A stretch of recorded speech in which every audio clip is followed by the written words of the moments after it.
안녕하세요 여러분들. 이번 주는 챕터 4 아미노산 펩타이드 단백질이라는 주제입니다. 네, 책은 55쪽이고요. 내용을 같이 보도록 하겠습니다. 아미노산과 펩타이드 단백질에 대해서 나오는데요. 55쪽을 보시면 자연계 모든 생물에 존재하는 생체 분자 중에서 단백질은 가장 풍부하게 존재하고 그 종류, 구조, 기능 또한 매우 복잡하고 다양하다. 단백질의 이러한 특성은 생명 활동의 영위와 유지와 직결되어 있다. 모든 생물들은 라이보좀상에서 20개의 L-아미노산을 공통적으로 이용하여 단백질을 합성한다. 단백질 이외에도 자유 아미노산과 작은 크기의 펩타이드도 세포 내 생화학 대사 과정에서 다양한 생물학적 기능을 수행한다. 단백질의 구조와 기능에 관해 더 정확한 정보를 얻기 위해서 크로마토그래피나 전기영도법과 질량 분석법 등의 분석 방법이 사용되고 있습니다. 여기 나오는 그림은 미오글로빈, 마이오글로빈의 구조가 나와 있습니다. 근육 조직 내 산소 분자를 저장하는 단일 폴리펩타이드의 햄 단백질인데요. 8개의 알파 나선 구조가 원통형으로 표시되어 있고 햄은 2나선 구조와 F 나선 구조로 형성된 주머니 속에 위치를 합니다. 자, 그럼 56쪽을 보면요. 단백질은 20개의 아미노산으로 구성이 되어 있고요. 단백질에서 각 아미노산의 정확한 형태와 모양은 그 단백질에 대한 mRNA의 염기 서열에 의해서 지시된 선형 서열과 연결되어 있습니다. 수많은 단백질의 고유한 기능은 아미노산 서열에 의해서 결정이 되고 단백질 합성 중 각 폴리펩타이드의 아미노산 장기는 비공유 결합으로 상호작용하고 각 폴리펩타이드는 3차원에서 구부러진 형태로 됩니다. 단백질이 독특하고 복잡한 3차원의 생물학적 활성이 있는 구조로 되는 접힘 현상은 아미노산 내에 간직된 특유 정보에 의해 결정이 됩니다. 아미노산 중합체 폴리머는 분자량 또는 아미노산 장기수에 따라서 흔히 구별이 되는데 수천에서 수백만 달톤에 이르는 분자량을 갖고 있는 분자는 폴리펩타이드, 분자량이 작은 50개 미만의 아미노산으로 이루어진 분자를 펩타이드, 50개 이상의 아미노산을 갖고 있는 분자를 단백질이라고 합니다. 각 단백질은 하나 또는 그 이상의 폴리펩타이드 사슬로 되어 있고 단백질과 펩타이드 사이의 구별은 애매하게 됩니다. 예를 들어서 2개에서 10개 사이의 아미노산을 갖는 중합체를 올리고펩타이드, 10개 이상의 장기를 가지는 중합체를 폴리펩타이드로 정의하고 단백질은 10,000달톤 이상의 분자량을 가집니다. 폴리펩타이드는 가수분해에 의해서 그 구성성분이 단위체 분자인 펩타이드 또는 아미노산으로 분해가 됩니다. 그래서 여기에서 아미노산의 구조와 화학적 성질, 펩타이드, 단백질의 구조적 특징, 그리고 단백질들의 구조적, 기능적 성질에 대해서 알아보려고 합니다. 우선 아미노산인데요. 단백질에서 흔히 발견되는 표준 아미노산이라고 불리는 20개의 아미노산 구조는 여기 나와 있는 4-1번에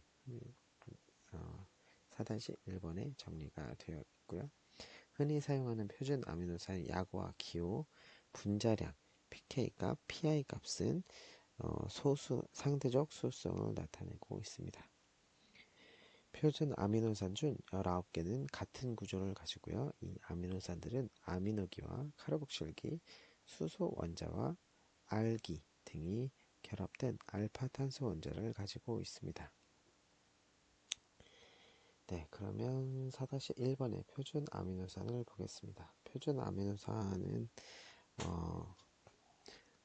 그 물과 상호작용하는 성질에 따라서 중성의 비극성, 중성의 극성, 그리고 산성, 염기성으로 분류를 하고 있습니다. 그림 4-1번은 표준 아미노산, 그 중에 중성의 비극성 아미노산이 나와 있습니다. 중성의 비극성 아미노산은 대부분 탄화수소 알기를 갖고 있고요. 이 알기는 양전화 또는 음전화를 갖고 있지 않기 때문에 중성이라는 용어를 사용하고 있습니다. 비극성 혹은 무극성 아미노산은 물과 잘 반응하지 않기 때문에 단백질의 3차 구조를 유지하는 데 중요한 역할을 합니다. 두 형태의 탄화수소 결사슬, 즉 방향족과 지방족은 비극성 아미노산에서 발견이 됩니다. 방향족 탄화수소는 독특한 성질을 띠고 있는 불포화 탄화수소를 구성하는 고리 구조를 가지고 있습니다. 그리고 방향족 화합물은 메탄, 그리고 사이클로헥산 같은 비방향족 탄수화물입니다. 타이로신, 그리고 페닐알라닌, 그리고 트립토판, 이것은 방향족 고리를 갖고 있기 때문에 UV 효과과 형광의 성질을 나타냅니다. 그리고 글라이신, 알라닌, 발린, 류신, 아이소류신, 프롤린 등은 지방족 알기를 가지고 있습니다. 유황 원자는 메사이오닌, 지방 결사슬에 연결이 되어 있고요. 메사이오닌에서 유황 원자의 비결합 전자는 금속 이온 같은 친전자체와 결합을 합니다. 자, 그래서 중성의 비극성 아미노산에서 글라이신, 알라닌, 발린, 페닐알라닌, 트립토판, 메사이오닌, 그리고 류신, 아이소류신, 프롤린 등이 이제 중성의 비극성 아미노산이고요. 두 번째로 중성의 극성 아미노산입니다. 중성의 극성 아미노산은 극성인 아미노산은 수소결합을 할 수 있는 기능군을 갖고 있기 때문에 물과 잘 반응하고요. 즉 극성의 아미노산은 친수성을 나타냅니다. 세린, 트레오닌, 타이로신, 아스파라진, 글루타민, 시스테인 등은 친수성 아미노산입니다.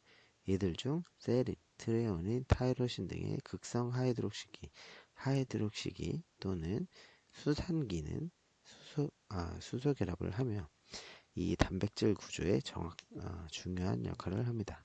이 하이드록시기는 단백질에서 다른 기능으로도 작용을 하는데, 예를 들면 타이로신의 하이드록시기에 인산 에스터 결합, 이것이 형성이 되면 단백질이나 효소의 구조, 성질들이 변하게 됩니다.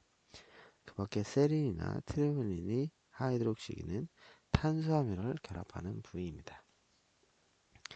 아스파라진과 글루타민은 각각 산성 아미노산인 아스파라트산과 글루탐산의 아마이드 또는 아미드 유도체입니다. 아마이드기는 극성이 강하기 때문에 아스파라진과 글루타민의 수소 결합 능력은 단백질의 안정성에 큰 영향을 줍니다. 시스테인이 설포 하이드르기 비극성이지만 산소, 질소와는 약한 수소 결합을 합니다. 화학적으로 활발하게 반응하는 설포 하이드르기는 많은 효소 내 활성 부위의 주요 성분이다. 뿐만 아니라 두 개의 시스테인 분자에 함유된 설포 하이드르기는 자연적으로 산화하여 이황화물인 시스틴을 형성합니다. 이 이황화물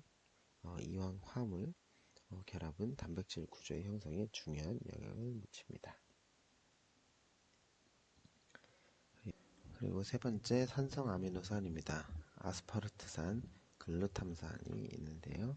두 개의 표준 산성 아미노산인 아스파르트산과 글루탐산은 칼복실기가 있는 결사슬을 갖고 있습니다. 아스파르트산과 글루탐산은 생리적 pH에서 음전화를 띠고 있기 때문에 아스파르트산염과 글루탐산염이라고도 합니다. 마지막으로 네 번째 염기성 아미노산인데요. 라이신, 아르지닌, 히스티딘 세 가지가 있고요. 생리적 pH가 양전환을 띠기 때문에 산성 아미노산과 이온화 결합을 합니다. 곁사슬에 아미노기를 갖는 라이신, 물 분자로부터 양성자를 받아 암모늄 이온이 됩니다. 콜라겐의 경우 라이신의 곁사슬이 산화하면 분자 내 그리고 분자 간 강력한 교차 결합이 형성이 됩니다. 아르지닌의 구아니디노기는 단백질 내에서 11.5에서 12.5 범위의 pK를 갖기 때문에 생리적 pH에서 양성자를 받고 산염기 반응에서 작용하지 않습니다. 반면에 히스테린은 부분적으로 이온화하기 때문에 약염기라 하며 결과적으로 히스테린 장기는 완충액으로 작용하고 여러 효소 작용에서 중요한 역할을 합니다. 4-1표는 단백질에서 발견되는 표준 아미노산의 성질들을 정리한 표입니다. 아까 봤던 이제 아미노산의 비극성, 방향종 알기, 극성, 중성 알기, 양전화 알기, 음전화 알기를 가지고 있는 성질을 가지고 있는 아미노산끼리 모아놓은 표입니다. 참고해서 보시고요. 그리고 그림 4-2번은 표준 아미노산 19개가 이러한 구조를 일반적인 구조를 가지고 있는데요. 알파 아미노산의 일반적 구조입니다. 여기 아미노기, 카르복실기, 그리고 수소 원자, 그리고 곁사슬인 알기 등이 결합된 알파 탄소 원자를 가지고 있는 구조입니다. 그리고 다음은 산과 염기로서의 작용인데요. 표 4-2번은 아미노산의 알기와 이온화 pK 값, 이온화 상수 값이 나타낸 정의되어 있는 표이고요.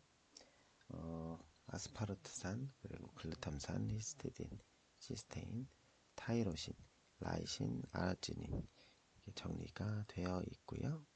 네, 참고로 보시고요. 4-3번은 글라이신과 글루탐산의 적정 곡선에 대해서 나와 있고요.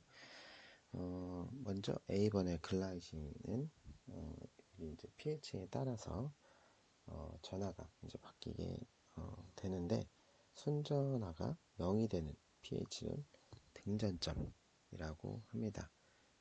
그래서 등전점은 두 개의 pK 값 그리고 이온화 상수가 상순적인 평균값일 때 등전점이라고 하기 때문에 여기 이온화 상수 1번 pK 값 1번 2.34 그리고 9.6의 중간인 5.97 여기가 이제 글라이신의 등전점이 되겠고요.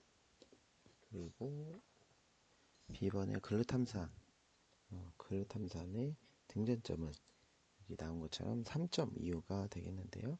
글루탐산의 등전점이 글라이신보다 훨씬 낮은 이유는 글루탐산이 두 개의 카르복실기를 가지고 있기 때문입니다. 그리고 등전점은 아미노산에서 이온화 알기의 성질을 반영을 합니다.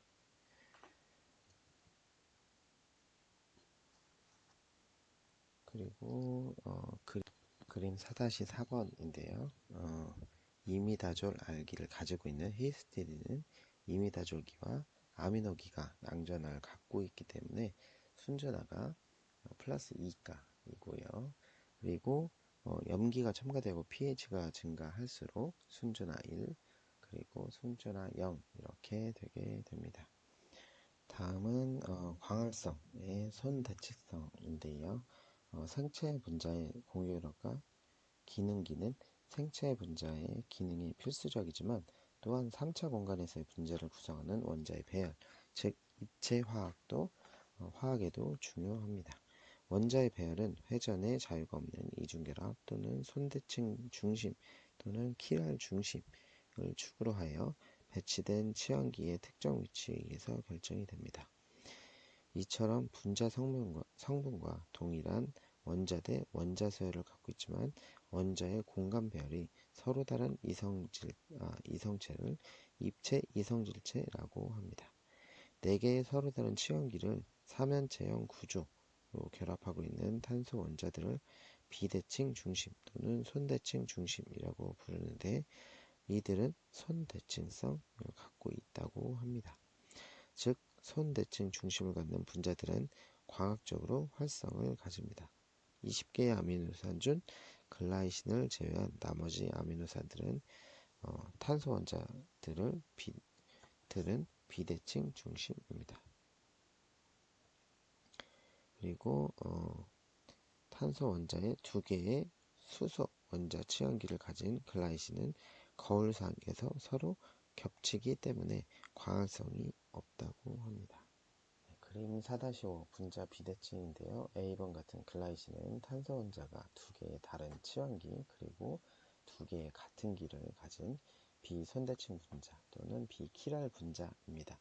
왼쪽에 있는 글라이신을 시계 방향으로 돌리면 거울 속에 비치는 거울상 위에 겹쳐 놓을 수가 있고요. B번 같은 알라닌은 탄소 원자가 4개의 서로 다른 치환기들을 가진 손대칭 분자입니다. 그래서 왼쪽에 있는 알라닌을 시계 반대 방향으로 돌리면 거울 속에 비치는 거울상 위에 겹쳐 놓을 수가 없게 됩니다.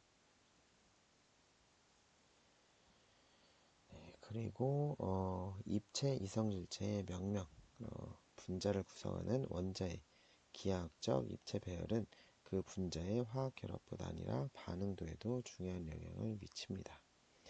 1891년 독일의 에밀 피셔는 비대칭 탄소 원자를 중심으로 하여 연결된 4개의 치환기들의 절대적 배열을 나타내기 위해서 명명법을 개발하게 됩니다. 그는 3탄소 글리세르 알데히드의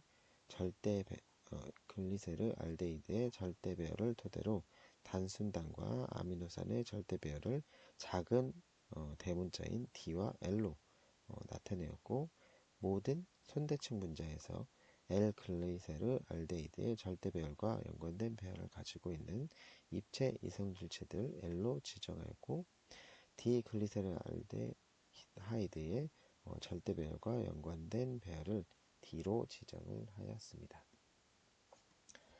여기 나온 그림 4-6번에서 알라닌과 L과 D 글리세르 알데히드의 절대 배열과의 입체 관계에 대해서 그림이 나옵니다.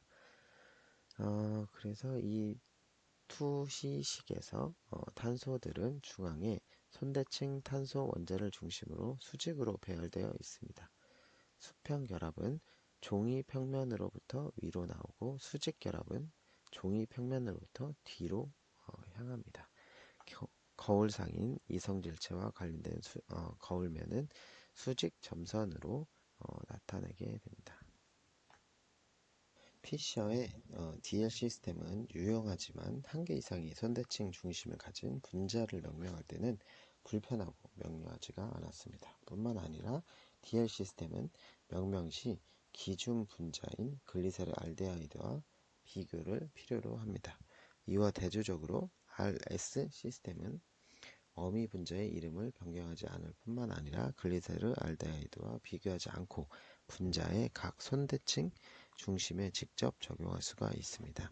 그래서 RS 시스템은 손대칭 탄소 원자에 결합된 4개의 치환기들에게 우선권 서열을 지정해 줍니다. 일단 지정이 되면 우선권 서열은 분자의 배열을 정하는 데 사용을 하게 됩니다. 그리고 우선권은 1부터 4까지 치환기들에게 우선권 서열을 지정해 줍니다. 네, 그림 4-7번에 나온 것처럼 RS 시스템에 의한 L세린의 배열 지정입니다. RS 시스템 규칙에 따라서 손대칭 손대칭 탄소에 결합된 각 치환기의 원자 번호를 크기 순서대로 표기합니다. 가장 낮은 원자 번호를 가진 수소 원자가 우선권 1로 지정이 되고요. 우선권 1인 수소 원자를 관찰자 정면으로부터 반대쪽 즉 손대칭 탄소 원자 뒤쪽으로 두고서 가장 높은 원자 번호를 가진 치환기부터 가장 낮은 원자 번호를 가진 치환기 쪽으로 추적하여 절대 배열을 정합니다. 만약 그 순서가 4, 3, 2가 시계 방향이면 배열은 R이고, 그 순서가 4, 3, 2가 시계 방향 반대 방향이면 배열은 S가 됩니다. L3는 S 배열이 되겠습니다. 그리고 다음 생체 분자의 입체 화학입니다. 실험실에서 일어나는 일반적인 화학적, 물리적 합성 반응은 어느 특정 입체 이성질체를 편향적으로 합성하지 않기 때문에 손대칭 분자의 화학 합성의 생성물은 보통 라세미 혼합물입니다. 보통 생체 내에서 생체 분자의 입체 화학은 제약 산업에서 주요한 연구 분야입니다. 비록 단 한 형의 거울상 이성질체만 생체 내에서 생물학적으로 활성을 갖고 있음에도 불구하고 제약회사에서 생산되는 많은 약들은 라세미 혼합물로 합성이 됩니다. 대부분의 경우 한 형의 거울상 이성질체는 생물학적으로 활성이 있는 반면에 다른 형의 거울상 이성질체는 생물학적으로 활성이 없거나 또는 독성 효과를 나타냅니다. 그 대표적인 사례가 임신부의 입덧을 해소하기 위해 사용했던 진정제인 탈리도마이드입니다. 라세미 혼합물인 탈리도마이드에서 R-탈리도마이드는 입덧을 완화하는 안정제 역할을 하지만 S-탈리도마이드는 기형 유발 물질로 작용을 했습니다. 이 거울상 이성질체는 생체 내에서 라세미와 반응을 통해서 상호전환할 수 있기 때문에 생체 내에서 R형과 S-탈리도마이드는 공존합니다. 여기 4-8번에서 나온 게 R형의 탈리도마이드 구조입니다. 탈리도마이드가 예전에 이제 많이 먹어서 임신하는 임산부들이 많이 먹었던 약물인데, 이 탈리도마이드를 먹고 이제 기형아들이 많이 출산을 했고요. 그게 이제 물고기병이라고 해서 아이들의 손과 발이 이제 짧고 물고기처럼 지느러미처럼 이렇게 생기는 손가락이나 발가락이 다 붙어서 생기는 기형이 많이 발생을 해서 그때 이후로 이제 이런 개념들이 더 정착을 했고, 탈리도마이드는 그때부터 이제 에스폼, 그러니까 에스폼의 탈리도마이드는 그때부터 이제 생산을 금지했고, 그래서 대표적인 사례로 꼽히고 있습니다. 그럼 동영상으로 참고자료를 잠깐 한번 볼까요? 1958년 8월부터 유럽 전역에 걸쳐 이상한 현상이 하나 관찰됩니다. 바로 이 시기부터 태어난 아기들이 팔이 없거나 다리가 없거나 혹은 신체 어딘가가 절단된 듯한 기형아들이 태어나기 시작한 것입니다. 그런데 이 이상한 상황은 바로 진정되지 않고 약 5년간 지속되는데요. 이 기간 동안 태어난 기형아가 유럽에서만 8,000명, 전 세계적으로 12,000명에 이를 만큼 많았습니다. 과연 무슨 일이 일어났던 것일까요? 사건이 일어나기 시작했던 1958년 8월보다 약 1년 전인 1957년 10월, 독일의 제약사 그린엔탈은 콘테르간이라는 이름의 약물을 출시합니다. 항경련제에 효과가 있다고 알려져 있던 콘테르간은 의사의 처방 없이 누구나 약국에서 사 먹을 수 있는, 지금으로 치면 타이레놀 같은 약물이었습니다. 이 약을 복용하게 될 시 경련 안정의 효과보다 신경 안정제로서 매우 좋은 효과를 보였는데요. 때문에 수면제로 복용하는 사람들도 꽤 있었다고 합니다. 그런데 콘테르간은 항경련제나 신경 안정제의 역할보다 다른 곳에서 더 인정을 받았으니 바로 임산부들의 입덧 완화에 아주 좋다는 것이었습니다. 입덧에 좋다는 소문이 돌고 나서부터 임산부들은 너나 할 것 없이 약국에서 콘테르간을 사 복용하는데요. 역시나 소문대로 그 효과는 탁월했습니다. 정말로 말끔하다 싶을 정도로 입덧을 완화시켜줬기 때문이죠. 그리고 다시 1년 후로 돌아와서 1958년 콘테르간을 복용한 임산부들이 아기를 낳게 되는데 다리가 없거나 팔이 없는, 사지가 절단된 듯한 기형아들이 태어나게 됩니다. 당시 이 사건은 약의 이름을 따서 콘테르간 스캔들이라고 불렸는데요. 이 이름 외에 약의 성분을 따서 현재는 더 유명한 이름 탈리도마이드 사건이라고 불리고 있습니다. 그렇다면 왜 임상실험도 통과했던 콘테르간이 이런 끔찍한 부작용을 가져온 것일까요? 사실 콘테르간은 임상실험부터 출시까지 잡음이 끊이지 않던 약물이었습니다. 쥐나 토끼 같은 동물 실험에는 아무런 부작용이 없긴 했지만 인간에 대한 임상실험 자료는 너무 적었고 장기간 콘테르간, 즉 탈리도마이드를 복용한 사람들에겐 신경 손상을 가져오는 결과가 간간히 보고됐기 때문입니다. 이러한 이유로 미국을 비롯한 몇몇 나라에선 콘테르간의 안정성을 의심해 판매를 허용하지 않기도 했죠. 그럼에도 불구하고 제약사는 동물 실험에 문제가 없다는 내용으로 약물을 여기저기 여러 나라에 판매했습니다. 그리고 탈리도마이드의 분자를 살펴보게 되면 왜 기형아가 태어나게 됐는지 간단하게 이해할 수 있습니다. 탈리도마이드의 분자는 광학 이성질체라는 형체를 가지고 있습니다. 쉽게 말해서 약에 두 가지 성질이 있었던 것인데요. 보통 이런 경우 한쪽의 효과만 사용하기 위해 분리 작업을 하는데 탈리도마이드는 이를 하지 않았고 하필 그 약에 있던 두 가지의 탁월한 효과가 하나는 입덧 완화, 또 다른 하나는 혈관 생성을 억제하는 기능이었던 것입니다. 당연히 뱃속에서 자라나는 태아에게 혈관의 생성을 억제하는 일은 치명적이었고 혈관이 제대로 자리 잡지 못한 태아는 팔과 다리가 미처 생기지도 못한 채 기형아로 태어나게 된 것입니다.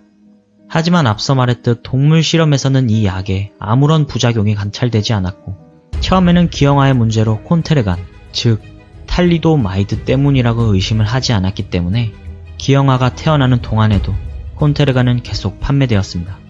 이 사건은 기형아의 수가 기하급수적으로 늘어난 것에 의아함을 품은 독일의 소아과 의사 비두킨트 렌츠에 의해 처음 세상에 알려지게 되고 그 결과 약의 마지막 판매가 중지되는 1962년까지 약 5년이라는 긴 시간에 걸쳐 약물이 약국에서 쉽게 유통되었습니다. 이 5년 동안 태어난 기형아가 약 12,000명이라고 하는데요. 이렇게 태어난 12,000명, 어쩌면 그 이상이 될지도 모르는 기형아들은 평생에 걸쳐 후유증을 앓거나 힘든 삶을 살았으며 그마저도 대부분 오래 살지 못하고 죽음을 맞이했다고 합니다. 현대사 최악의 약물 사고 중 하나로 불리는 탈리도마이드 사건. 몇몇 인간의 무지와 욕심으로 인해 일찍이 하늘나라로 간 천사들에게 조의를 표합니다. 네, 다음은 비표준 아미노산입니다. 먼저 단백질의 구성 성분이 되는 아미노산이 있고요. 생물계에서 단백질 합성에 관여하는 20개의 L아미노산만이 존재하는 것이 아니라 흔치 않지만 아미노산의 비표준 아미노산들이 존재를 하는데요. 폴리펩타이드와 단백질들을 구성하는 일원으로 사용되고 있습니다. 그래서 4-9번에서 발견되는 비표준 아미노산들이 있고 여기까지가 비표준 아미노산이고요. 그리고 단백질 구성 성분이 아닌 아미노산들도 있는데 비록 단백질의 구성 성분은 아니지만 세포 내에서 매우 중요한 생물학적 기능을 하는 또 다른 종류의 비표준 아미노산들이 있습니다. 이 그림의 4-10번에 나오는 아미노산이 되겠고요. 네, 그리고 책 66쪽에 나오는 심화학습에 나오는 내용인데요. 21번째 그리고 22번째 아미노산이 발견이 돼서 정리가 됐습니다. 왼쪽에 나오는 셀레노시스테인. 셀레노시스테인은 그 구조가 시스테인의 유황 대신에 셀레늄으로 치환된 아미노산이고요. 이 아미노산은 세균, 고세균과 진핵생물에서 셀레늄 단백질의 장기로 발견이 되며 20개의 표준 아미노산에 이어서 21번째 아미노산으로 인정을 받고 있습니다. 셀레노시스테인은 세균과 고세균에서 이화작용 그리고 진핵생물에서 동화작용 및 대사조절 경로에 주로 관여하는 것으로 알려져 있습니다. 그리고 이 아미노산은 원핵생물의 경우 글라이신 환원효소, 포름산 탈수소화 효소, 그리고 셀레노 인산 합성 효소, 그리고 진핵생물의 경우 글루타치온 과산화 효소, 티오레독신 환원 효소, 그리고 갑상센 호르몬 탈유도화 효소, 그리고 셀레노인산 합성 효소 등에서 발견이 된다고 합니다. 그리고 오른쪽에 있는 파이로라이신, 파이로라이신은 22번째 아미노산이고요. 모든 표준 아미노산 중에서 분자량이 가장 크고 또한 가장 불안정한 아미노산이라고 합니다. 트립토판보다 50달톤이나 크고, 이 아미노산은 일부 고세균에서 메탄 생합성이 필요한 모노메틸아민 메틸기 전달 효소에서만 발견이 되며, 이 효소는 메틸아민으로부터 메탄의 생산을 촉진한다고 합니다. 그리고 다음은 D아미노산이고요. D아미노산 이성질체와 L아미노산 이성질체가 자연에 공존하지만 L아미노산만이 라이보좀상에서 단백질 합성에 사용이 됩니다. D아미노산의 생물학적 역할은 L아미노산에 비해 제한적이고 여러가지 독특한 역할이 밝혀졌습니다. D아미노산은 라이보좀에 의해 합성되는 것이 아니라 라세미와 효소의 촉매에 의해서 형성이 됩니다. D알라닌 그리고 D글루타민, 글루탐산은 그람 음성세균과 고세균의 세포벽 형성 과정에서 주요한 뼈대 역할을 하는 짧은 펩타이드에서 처음 발견이 되었고, 이 펩타이드를 구성하는 D아미노산들은 펩타이드 가수분해 효소의 가수분해 작용에 의해서 피해를 덜 받게 만드는 역할을 합니다. 그리고 D발린은 발리노마이신, 악티노마이신 D, 그리고 그라미시딘 A 등의 펩타이드 항생제의 존재를 합니다. 그리고 아미노산의 반응인데요. 화학 반응에서 유기분자의 작용기는 어떤 반응이 일어나는가를 결정을 합니다. 그래서 카르복실기, 아미노기, 알기 등을 가진 아미노산은 다양한 화학 반응을 참고하고, 표 4-3번에 나와 있는 아미노산의 화학 반응 표가 나와 있는데요. 이와 같이 펩타이드 결합과 이영하 다리 형성은 단백질 구조에 큰 영향을 미친다고 합니다. 표는 참고를 하시면 되겠고요. 다음은 펩타이드 결합의 형성입니다. 펩타이드 결합은 한 아미노산의 알파 아미노기 질소 원자상에 있는 비공유 전자쌍이 다른 아미노산의 알파 카르복실기 탄소를 친핵성 아실 친환 반응에 의해서 공격할 때 형성되는 아마이드 결합입니다. 일반적인 아실 친환 반응은 그림에 나오는 것처럼 다음과 같습니다. 네, 이렇게 되고요. 펩타이드 형성 결합 반응은 물 분자가 제거되는 탈수 반응이기 때문에 연결된 아미노산은 아미노 장기가 되겠습니다. 두 개의 아미노산이 결합하면 다이펩타이드, 그리고 예를 들어서 글라이신과 세린은 글라이실 세린 또는 세릴 글라이신이라는 다이펩타이드를 만들게 됩니다. 아미노산이 첨가되고 그 사슬이 길어지면서 접두사는 아미노산 장기의 수를 나타내게 됩니다. 그리고 그림 4-11번이 다이펩타이드가 형성되는 건데요. 위에 아미노산 1번, 아미노산 2번이 펩타이드 결합에 따라서 이렇게 다이펩타이드가 되고 물이 생성되게 됩니다. 그리고 4-12번이 이제 펩타이드 결합에 대해서 나오는데요. 위에 있는 A번은 펩타이드 결합의 공명 구조에 대해서 나오고요. B번은 펩타이드 결합의 공명 현상, 그리고 C번은 다이펩타이드의 차원에 대해서 그림으로 나와 있고요. 그리고 시스테인의 산화입니다. 시스테인은 두 분자의 시스테인이 산화가 되면은 이황화물을 함유한 시스틴이 형성이 되는데요. 이 결합을 이황화 다리라고 합니다. 이 이황화 다리는 많은 폴리펩타이드와 단백질 구조를 안정시키는 역할을 합니다. 그 다음에 펩타이드인데요. 펩타이드 중에 자연산 펩타이드입니다. 펩타이드 중에서 가장 작은 것은 다이펩타이드. 그 중에 그림 4-14에 나오는 카노신과 안세린이 이제 가장 작은 다이펩타이드가 되겠고요. 그리고 밑에 나오는 어, 트라이펩타이드 글루타치온이 나옵니다. 글루타치온은 특이한 감마 아마이드 결합을 갖고 있습니다. 그리고 모든 생명체에서 발견되는 이 글루타치온은 단백질 합성과 DNA 합성, 그리고 수선, 프로스타글란딘의 합성, 그리고 약품과 독성의 대사, 아미노산 운반 등과 같은 세포 대사 반응에 매우 중요한 역할을 합니다.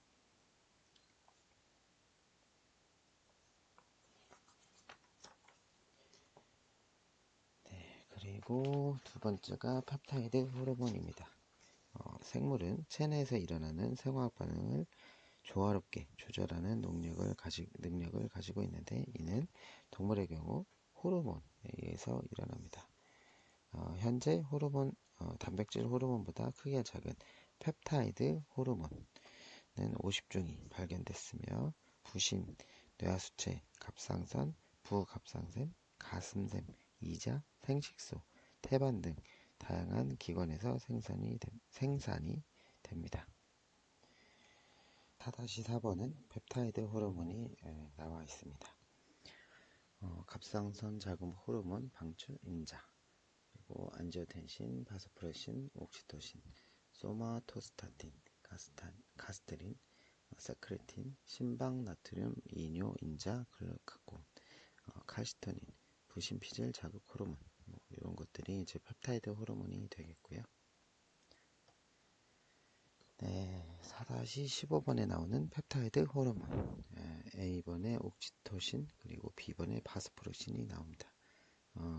옥시토신과 바스포르신 사이의 구조적 차이는 3번과 8번 위치이고요. 옥시토신의 3번과 8번은 각각 아이소류신과 류신이고, 바스포르신의 3번과 8번은 각각 페닐알라닌과 아르지닌입니다.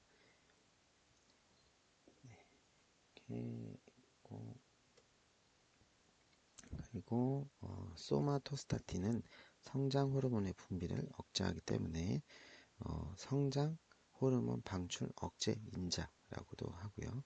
그리고 이자 인슐린과 글루카곤, 위에 가스트린, 작은 창자의 세크레틴 등의 분비도 억제하고 이자, 위, 샘 창자 등 이런 곳에 존재를 하게 됩니다.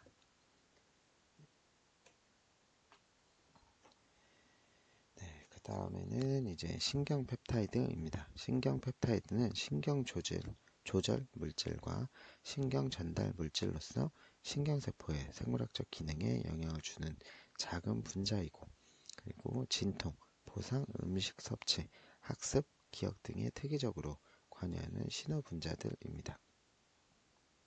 표 4-5번에 신경 펩타이드들이 나오는데요. 여기 나오는 엔케팔린, 그리고 메트 엔케팔린, 시스토키닌, 그리고 브라디키닌, 물질 P, 그리고 다이놀핀, 알파 멜라닌 세포, 그리고 촉진 호르몬, 알파 멜라닌 세포, 촉진 호르몬, 뉴로텐신, 뉴로메딘 U, 갈라닌, 혈관 활성 장내 펩타이드, 그리고 신경 펩타이드 Y, 이런 것들이 있고요. 이런 펩타이드는 신경세포에 의해서 방출이 되고 세포 표면 수용체에 작용함으로써 신경 교신을 조절하게 됩니다. 현재 약 100개의 다른 신경 펩타이드가 포유류의 뇌에서 방출되고, 신경세포는 정보 교신을 위해서 신경 펩타이드뿐만 아니라 산화질소, 그리고 카나비노이드, 신경 전달 물질들 같은 여러 다른 화학 신호 분자들을 사용하게 됩니다. 신경 펩타이드 신호는 신경 전달 물질과는 다르게 정보를 가공하는데 지단백질 연관 수용체와의 결합을 통해 작용하게 됩니다. 또한 신경 펩타이드는 유전자 발현, 시냅스 생합성, 그리고 신경 악교세포 형태에도 영향을 줍니다. 이와 대조적으로 신경 전달 물질은 신경세포를 탈분극 탈분극 또는 과분극 시켜서 자극을 하게 됩니다. 네, 여기는 신경펩타이드 중에 아미노산 서열이 나와 있습니다. 류엔케팔린, 메트엔케팔린, 그리고 브라디키닌, 물질 P, 알파 멜라닌 세포 촉진 호르몬. 네, 이렇게 아미노산 서열이 나와 있고요. 네, 이런 신경펩타이드에 대한 내용들은 책에 71쪽과 72쪽에 있으니까 또 한번 읽어보시고요. 그 다음에 펩타이드 항생제입니다. 자연계에 존재하는 많은 항생제들은 순수한 펩타이드들이거나 또는 펩타이드 전체 일부의 구성원으로 존재를 합니다. 그리고 대부분의 항생제들은 세균, 곰팡이, 진균으로부터 생산이 됩니다. 전통적인 항생제들과는 달리 펩타이드 항생제는 질병 치료를 위한 세균, 곰팡이, 진균 등의 억제뿐만 아니라 면역 조절 물질로서 면역 형성에 기여하는 것으로 알려져 있습니다. 대표적인 펩타이드 항생제로서 바시트라신 A, 그라미시딘 S, 그리고 페니실린, 폴리믹신, 디펜신 등이 있습니다. 그림 4-16번에서 항생제 펩타이드의 구조가 나와 있습니다. 여기 A번은 바시트라신 A, 그리고 B번은 그라미시딘 S, 그리고 C번은 페니실린 이렇게 나와 있고요. 바시트라신 A 같은 경우는 그람 양성세균 세포벽에 펩티도글리칸 합성을 억제하고 안약과 피부용 항생제로 사용을 하고 있고요. 그리고 그라미시딘 S는 그람 양성과 그람 음성세균 그리고 진균에 모두 효과적인 펩타이드 항생제이고요. 상처 치료와 살점 자제로 사용이 됩니다.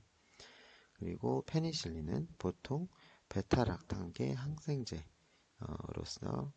그람 양성세균 세포벽의 펩티도글리칸의 교차 연결 형성을 억제합니다. 포도상 구균과 연쇄상 구균에 의한 감염 치료에 사용을 하고 있습니다. 다음은 이제 단백질입니다. 생명체 내의 모든 생체 물질, 탄수화물, 지방, DNA와 RNA 분자들 중 단백질은 가장 다양한 구조와 생학적 기능을 가지고 기능을 하는데 그 기능은 다음과 같습니다. 촉매작용, 그리고 두 번째는 구조, 세 번째는 근수축과 운동, 네 번째는 방어, 다섯 번째는 조절작용, 그리고 일곱 번째 저장, 여덟 번째는 스트레스 반응, 아홉 번째는 염색체 단백질, 열 번째는 독소 단백질. 이렇게 이제 기능을 하고요. 이거를 기능은 촉매작용, 효소 같은 경우는 소화작용이나 물질 수송, 에너지 생산과 분해, 그리고 생합성과 분해 같은 다양한 생화학 반응을 촉매하고 조절하는 고분자 단백질이 되겠습니다. 그래서 효소 같은 것들이 촉매작용을 하는 거고요. 그리고 구조, 효소 단백질 같은 경우 효소 단백질의 촉매작용과 달리 구조적 단백질은 생화학 반응에는 관여하지 않고 조직과 기관을 형성하는 구조적 지지 역할만 하게 됩니다. 예를 들면 이제 머리카락, 손톱, 깃털 등의 주요 성분인 이제 케라틴, 그리고 콜라겐, 네, 그리고 피브로인 이런 것들이 되겠습니다. 그리고 세 번째 근수축과 운동인데요. 세포 골격의 주 성분인 액틴, 그리고 미오신, 튜블린, 그리고 정자와 원생 동물을 이동시키는 편모와 선모 구성 성분인 다이네인, 이런 것들이 이제 군수축에 관여하는 단백질이 되겠고요. 세포 골격 단백질은 세포 분열, 세포 내 이입, 세포 외 외출, 그리고 백혈구의 아메바성 운동 등에 관여한다고 합니다. 그리고 방어, 세균과 바이러스가 침입했을 때 림프구에서 면역글로불린 항체가 만들어지고 침입한 세균에 항체가 결합되면 세균은 죽게 되는데요. 인터페론은 바이러스, 세균, 기생충 또는 종양세포 같은 병원체에 반응해서 숙주세포가 생산하는 사이토카인으로서 병원체를 제거하기 위한 면역체계를 구축하는 작용을 합니다. 다음은 조절작용, 호르몬인데요. 호르몬 또는 성장인자는 표적세포의 수용체와 생물체계적 결합을 통해서 세포의 기능을 다양하게 변화시킵니다. 그래서 글루카곤 같은 경우에 포도당 수준을 높이고 인슐린은 포도당 수준을 낮춤으로써 혈당 농도를 조절하고 성장 호르몬은 세포의 성장과 분화 같은 것들을 이제 촉진시키게 됩니다. 그리고 여섯 번째 이제 운반 작용인데요. 여러 다양한 단백질이 세포막이나 미토콘드리아 막, 핵막 그리고 세포 사이의 이온이나 분자를 수송하는 운반자로서 작용을 하게 됩니다. 다음에 일곱 번째 저장 단백질은 생물에 의해 사용되는 이온과 아미노산을 저장하고 식물의 씨앗, 달걀 흰자와 우유 속에서 이제 발견이 됩니다. 그리고 여덟 번째 스트레스 반응.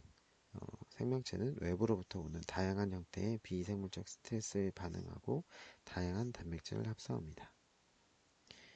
예를 들면 사이토크롬 P450은 450 나노미터에서 최고 흡광대를 가진 일산소와 효소 복합체를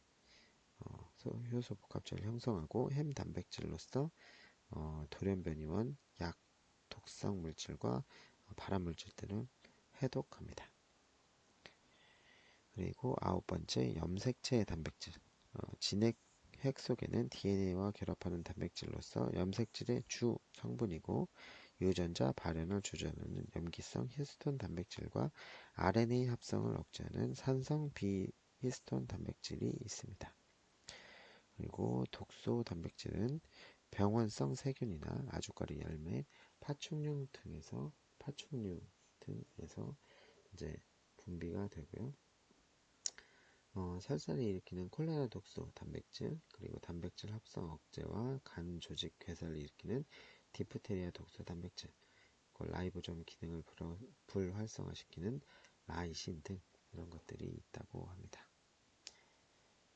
자, 그러면 이제 단백질의 구조인데요. 단백질 구조는 1차, 2차 구조로 되어 있고 3차, 1차, 2차, 3차, 4차 구조로 되어 있고 1차 구조는 아미노산의 서열로 유전자에 의해서 결정이 되고 2차 구조는 폴리펩타이드 사슬이 접혀지면서 인접할 때 아미노산들이 국부적인 배열인 알파 나선 구조와 베타 베타 병풍 구조에 의해서 형성이 됩니다. 그리고 3차 구조는 폴리펩타이드 사슬이 3차원 모양의 구조를 형성함으로써 이루어지고요. 4차 구조는 2개 또는 그 이상의 폴리펩타이드 사슬, 즉 2개 이상의 소단위로 구성이 됩니다. 그리고 표 4-7번 나온 접합 단백질 종류와 복열 분자단이 나오는데요. 당 단백질, 지방 단백질, 핵산 단백질, 플라빈 단백질, 인산 단백질, 금속 단백질, 햄 단백질 이런 것들이 있고요. 복열 분자단은 탄수화물, 지방, RNA, 그리고 DNA, FAD, FMN, 인산기 이런 것들, 칼슘, 그리고 햄 이런 것들이 있습니다.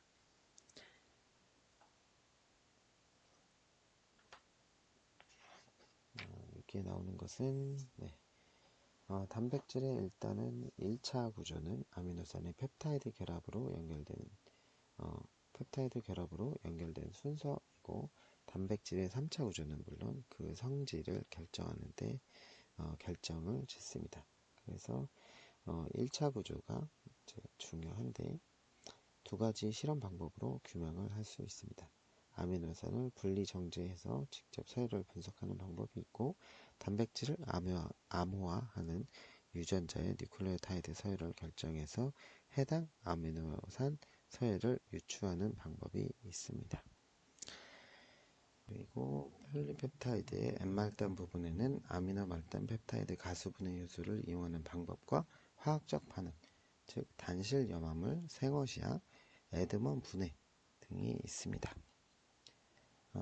그래서 펩타이드 말단 가수분해 효소인 아미노 말단 펩타이드 가수분해 효소는 폴리펩타이드에서 N말단 아미노산의 펩타이드 결합만을 가수분해합니다.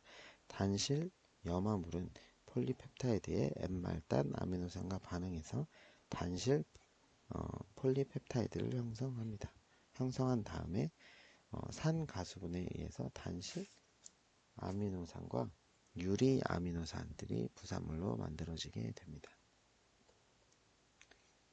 4-7번에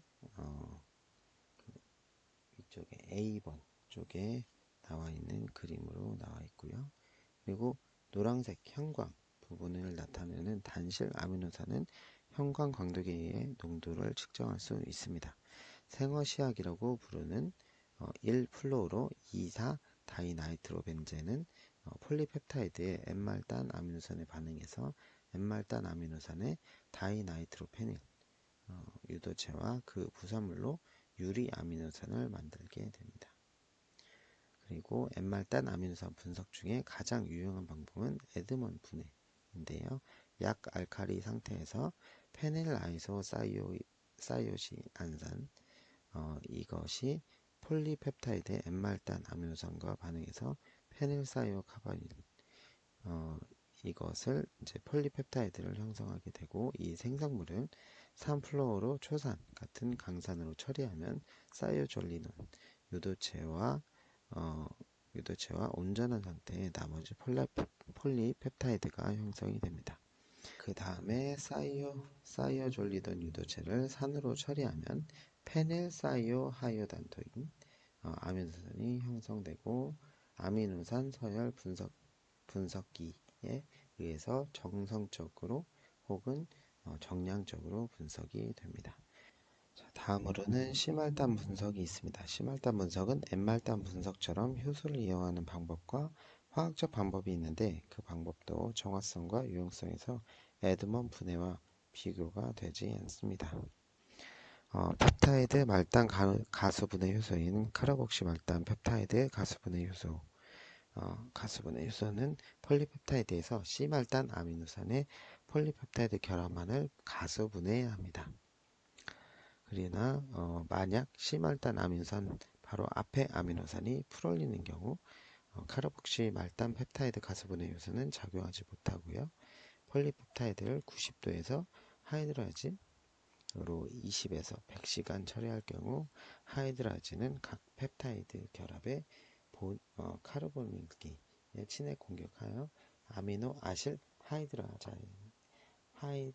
하이드라자이드 유도체를 형성하고 C말단 아미노산은 유리 아미노산으로 분리가 됩니다. 그 다음에 이황화 결합의 절단인데요. 아미노산 서열의 정확한 분석을 위해서 폴리펩타이드 사슬 내에 또는 사슬 간에 존재하는 이황화 결합을 확인하여 절단해야 합니다. 왜냐하면 시스틴 장기 사이의 이황화 결합은 폴리펩타이드의 원래 구조를 안정화시킬 뿐만 아니라 폴리펩타이드 분석에 사용하는 효소와 화학 물질의 작용을 방해하기 때문입니다. 두 가지 방법을 사용하여서 이황화 결합을 절단하는데 하나는 과산화 포름산에 의한 산화이고 4-19번 A번에 나오는 그림이고요. 또 하나는 알파 모캅토 에탄올 알파 모캅토 에탄올에 의한 아세틸화 반응입니다. 이것은 B번에 나오게 되죠.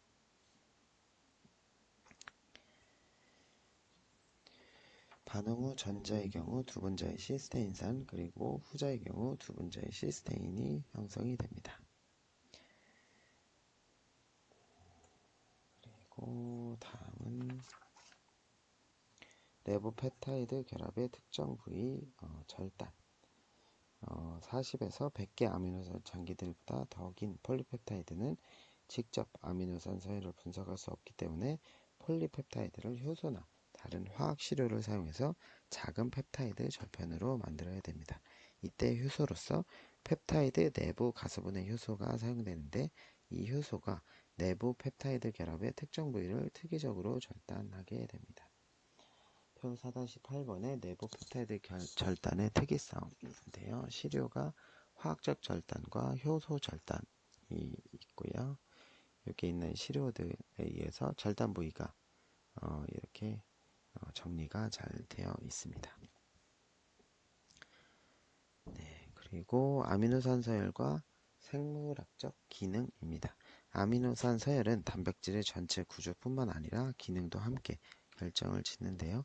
유사한 아미노산 서열과 기능을 갖는 폴리펩타이드는 상동성을 가지며, 상동성 폴리펩타이드 사이의 아미노산 서열이 비교를 통해서 서로 다른 종 사이의 유전적 상관관계를 알 수가 있습니다. 여러 유사종 사이의 사이토크롬 C의 서열을 비교해보면 많은 양의 서열이 보존되어 있음을 알 수 있고요. 상동성 단백질 내에 동일한 아미노산 장기를 불변체라고 하며, 이는 단백질 기능에 필수적입니다. 예를 들어서 사이토크롬 C의 불변체 장기는 햄 같은 보결 분자단 또는 에너지 생산에 관련된 단백질들과 상호작용을 하고 있습니다. 화학적으로 매우 유사한 겹사슬을 갖는 아미노산으로 체환된 폴리펩타이드의 기능은 현저하게 영향을 받지 않는데, 이러한 체환을 보존적 치환이라고 합니다. 그리고 그림 4-20번에 나오는 것처럼, 네, 헤모글로빈이 나와 있는데요. 네, 정상적인 성인의 헤모글로빈은 2개의 알파 사슬과 2개의 베타 사슬로 구성된 4개의 폴리펩타이드 사슬로 되어 있고, 각 폴리펩타이드 사슬은 1개의 햄기를 에워싸고 있습니다. 낫 모양의 적혈구 빈혈증은 헤모글로빈 A와 A의 베타 사슬에서 단일 아미노산 치환에 의해서 일어나는 유전병입니다. 이 환자의 헤모글로빈 분자를 분석하면 정상세포 헤모글로빈 A와 낫 모양 적혈구 헤모글로빈 S 사이의 유일한 차이점은 생체 pH에서 베타 사슬의 6번째 아미노산 위치에 음전화할 때는 글루탐산 대신에 소수성 발린으로 치환이 되어 있다고 합니다.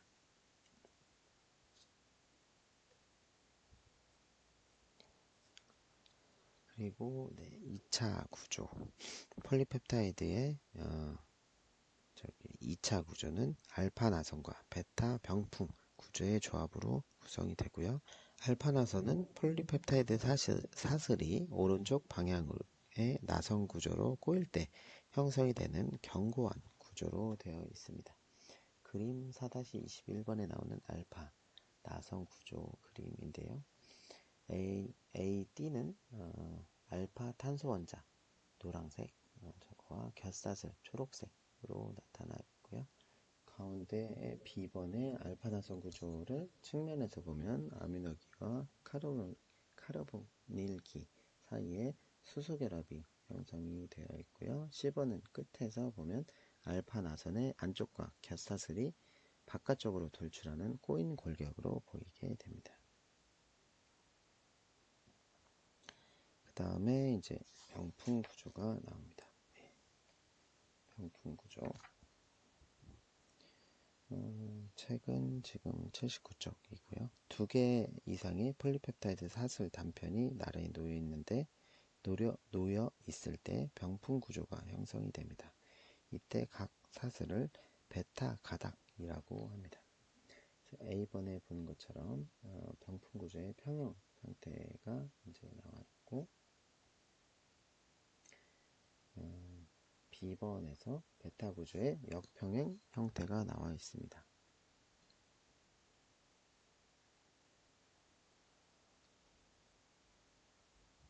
그리고 알파 나선과 달리 베타 가닥은 코일 모양이 아니라 병풍 모양으로 완전히 펼쳐져 있는 구조이고, 병풍 구조는 알파 나선 구조처럼 폴리펩타이드 사실의 카르보닐기와 아미노기 사이의 수소 결합에 의해서 유지되고 안정화가 됩니다. 그리고 많은 구상 단백질은 알파 나선 구조와 베타 구조의 병풍 구조의 조합으로 되어 있는데 이러한 구조를 초 2차 구조라고 합니다. 그래서 4-23번에 나온 것처럼 초 2차 구조가 나와 있습니다. 이거를 보시면 되고요. 여러 형태가 나와 있죠. 그리고 원평강 이색성에 의한 2차 구조 결정입니다. 네, 원평강 이색성이 단백질을 통과할 때 주어진 파장에서 생기는 우선성 평면 평광과 좌선성 평면 평광의 흡광 개수 차이를 측정하는 분광법을 원평강 이색성 분광법이라고 합니다. CD 스펙트럼은 여기 그림 4-24번에 나오는 것처럼 단백질 내에 알파 나선 형태, 베타 병풍 형태, 베타 회전 형태, 그리고 마구잡이 코일 형태 등의 분포와 양을 나타냅니다. 그리고 3차 구조, 3차 구조는 구상 단백질이 생물학적으로 활성이 있는 원래의 구조로 좁혀지면서 형성되는 구조입니다. 비조직적 형태의 분자가 고도의 조직적인 형태의 구조로 전환되는 과정인 단백질 접힘. 단백질 접힘은 1차 구조 내 겹사슬 사이의 상호작용의 결과로 일어나게 되고요. 일반적으로 3차 구조의 특징이 다음과 같습니다.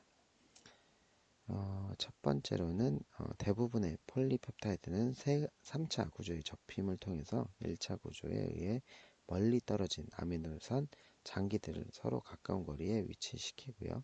두 번째, 폴리펩타이드 사슬이 접히면서 일어나는 효과적인 짜임 과정은 구상 단백질의 짜임새 형성을 촉진합니다.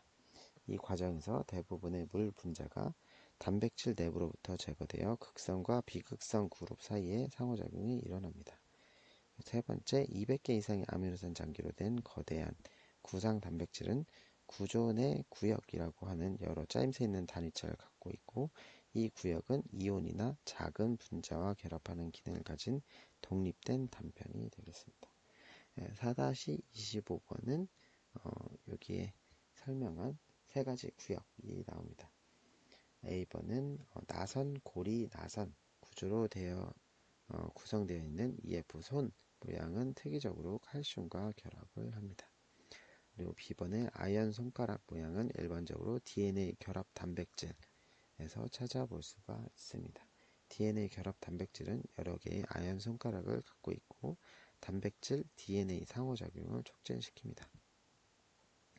시스테인 장기들은 아연 이온의 결합 부위를 제공하고요. 그리고 C번의 류신 지퍼는 또 하나의 DNA 결합 구역이고 류신 지퍼 위의 꼭지는 류신 겹사슬을 나타냅니다.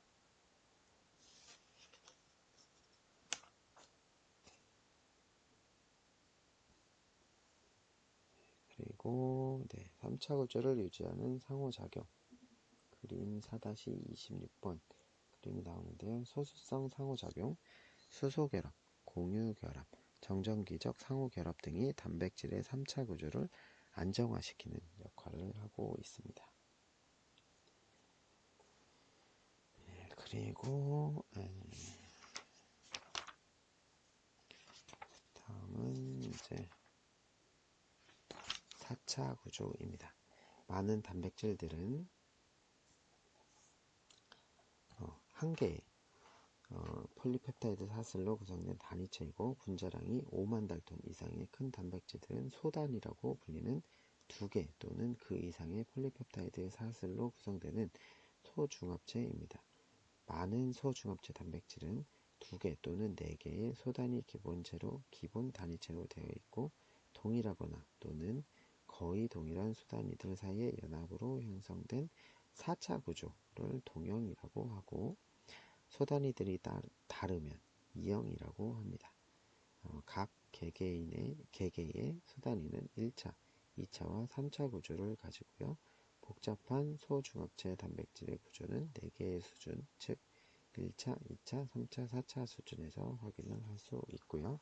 4차 구조는 온전한 단백질 분자에서 각 소단위 위치와 배열을 포함하여 모든 소단위들 사이에서 분자 간의 접촉 또는 상호작용에 대한 정보를 상세히 설명해 줍니다. 네, 그리고 옆에 보면 83쪽인데 단백질의 접힘과 질병이라는 내용이 나와 있습니다.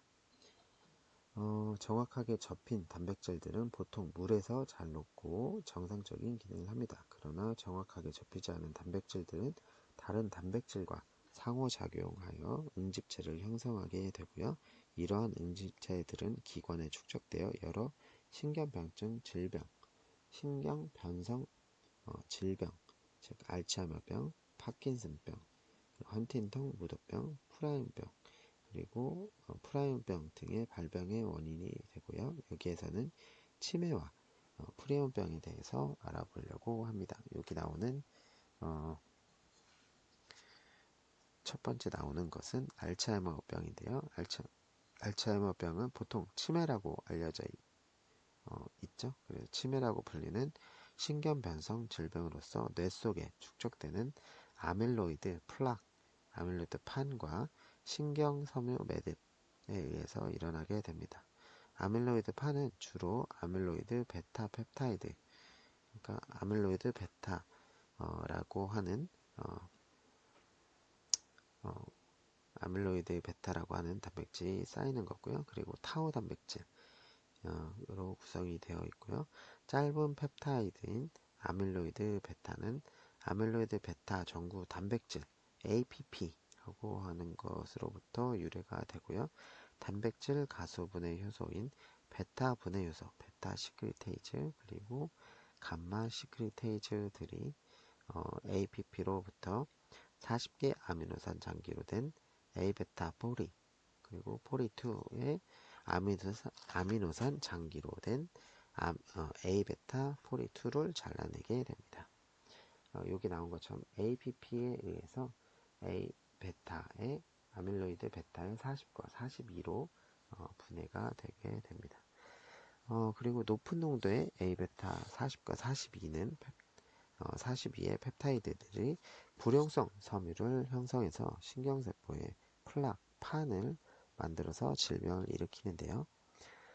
그리고 감마 분해 요소를 생산하는 유전자의 돌연변이는 알츠하이머병을 초기에 일으키는 것으로 알려졌고요. 알츠하이머병을 치료하기 위해서 최근 전개되고 있는 신약 개발의 전략은 베타 분해 요소와 감마 분해 요소 활성의 억제로 아밀로이드 베타 펩타이드의 생산 속도를 감소시켜 판 형성을 지연시키는 데 있습니다. 그리고 하나의 전략은 아밀로이드 베타 펩타이드와 상호작용으로 잘못 접힌 구조를 교정하여 아밀로이드 베타 펩타이드의 응집을 억제하는 화학물질을 개발하는 것입니다. 잘못 접힌 단백질을 교정하는 작은 분자 또는 약을 양리 또는 화학 보호자라고 합니다. 그래서 아밀로이드 베타가 이제 뇌에 축적되는 질병을 알츠하이머 병이라고 치매라고 하고 있죠. 그림 1은 정상인과 알츠하이머병 환자의 뇌 전자현미경 사진이고 왼쪽은 정상인, 오른쪽은 이제 치매 환자 뇌가 되겠습니다. 그림에서 보는 것처럼 뇌의 변형이 심하게 왔죠.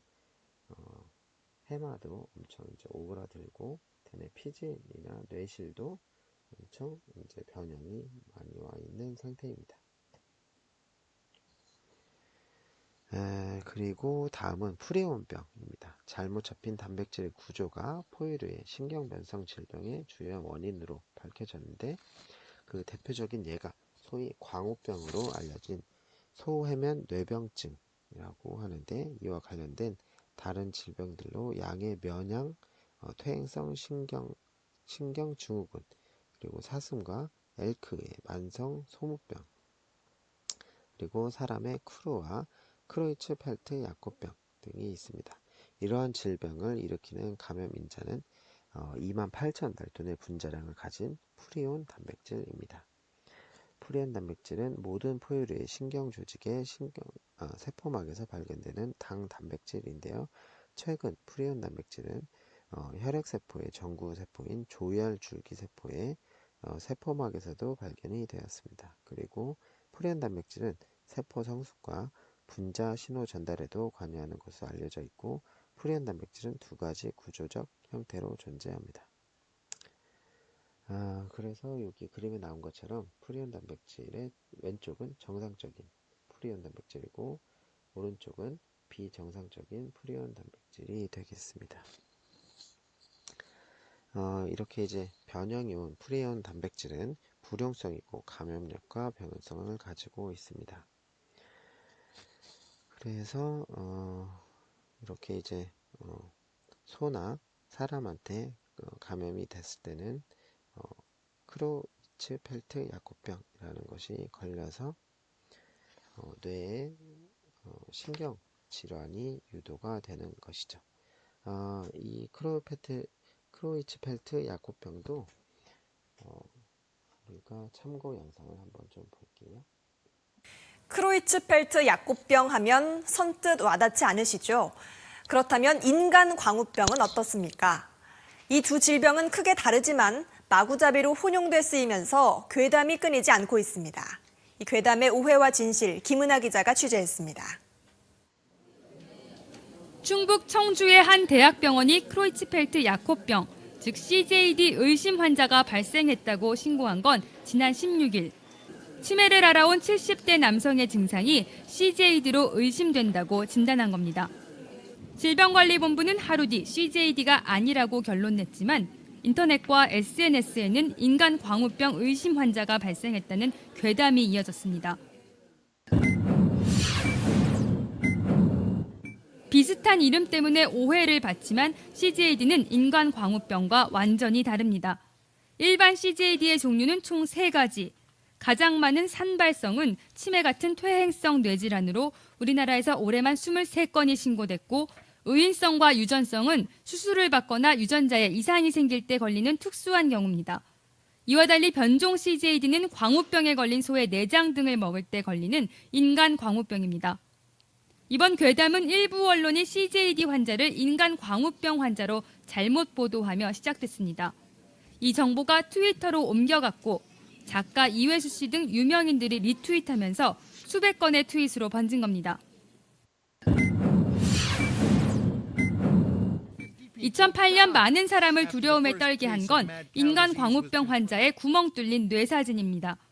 뇌에 스펀지처럼 미세한 구멍이 생기는 건 CJD 환자도 마찬가지지만 소고기와는 관련이 없고 치매나 파킨슨병 등 다른 뇌질환에서도 뇌 조직이 죽고 기능을 잃는 증상이 나타납니다.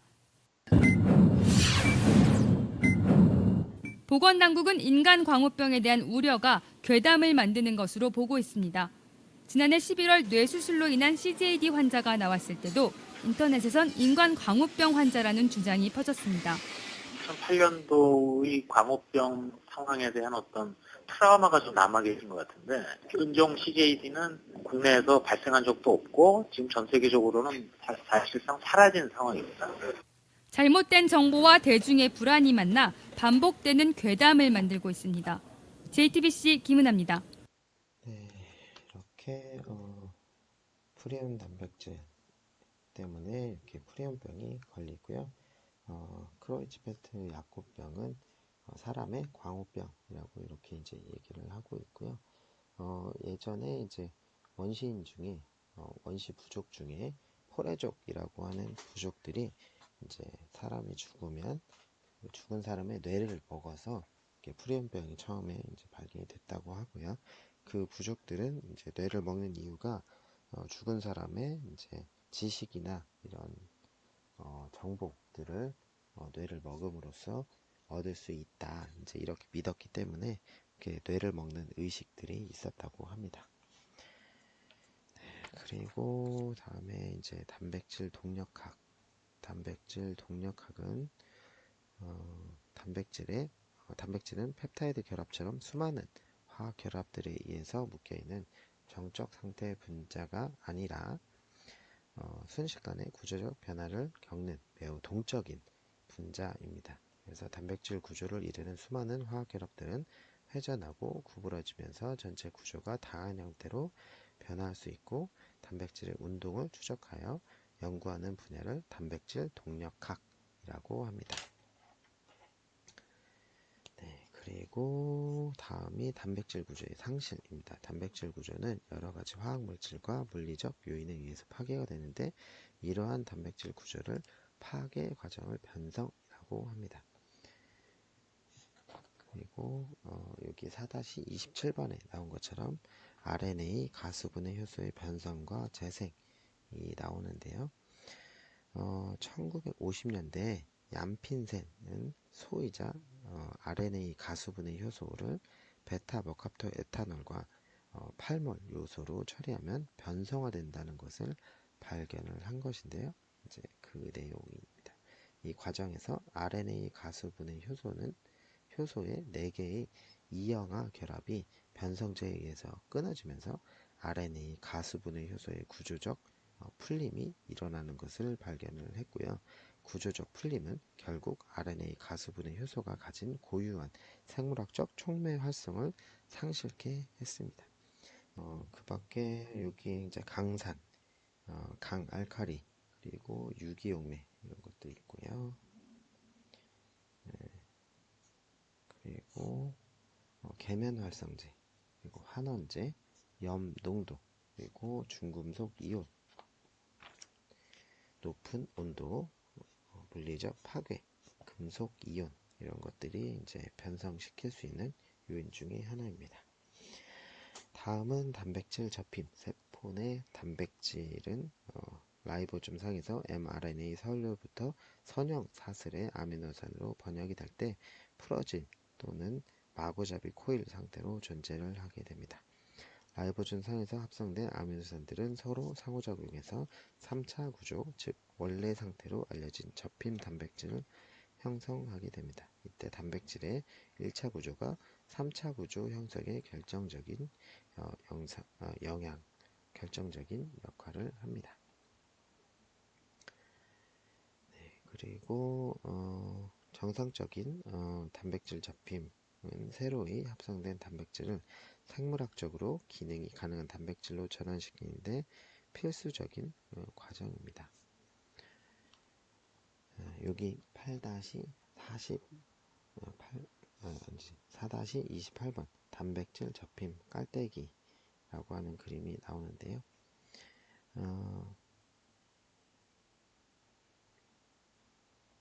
이것은 접힘 깔때기는 단백질 접힘의 연력학을 보여주는 그림입니다. 깔때기의 꼭대기는 모든 가능한 변성 형태로서 최고의 형태 엔트로피를 나타내고요. 그리고 접힘이 진행되면서 깔때기는 점점 좁아지고 존재하는 형태의 종수도 감소하게 됩니다.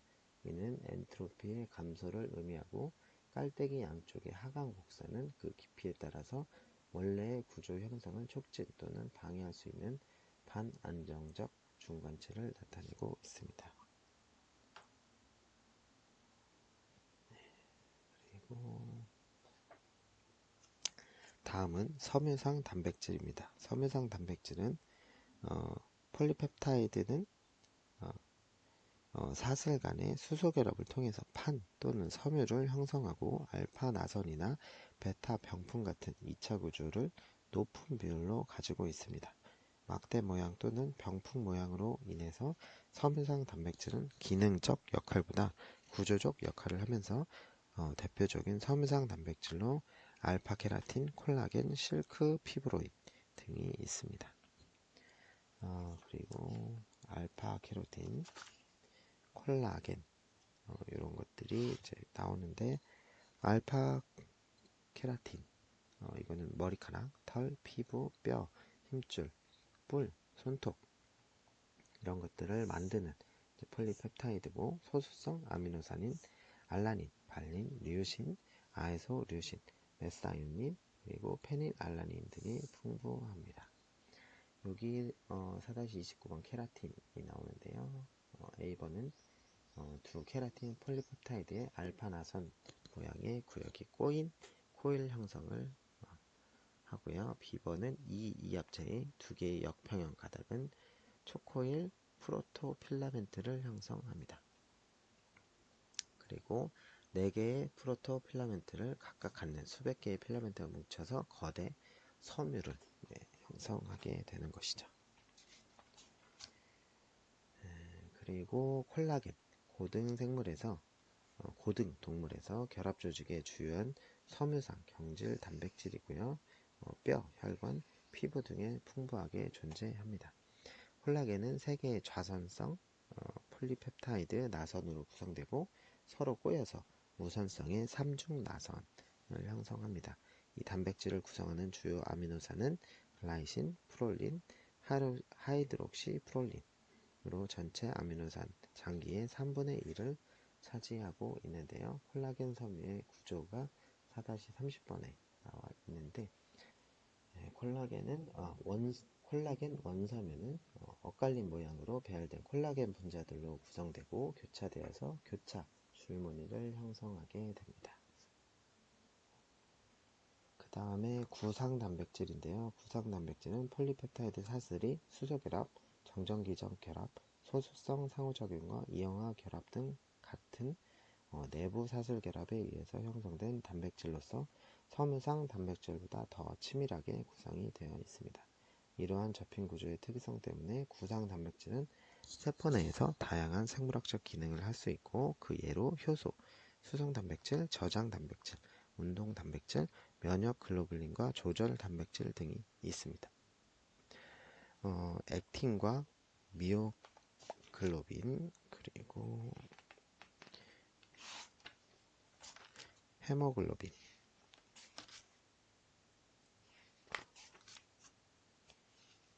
헤모글로빈이 있고요.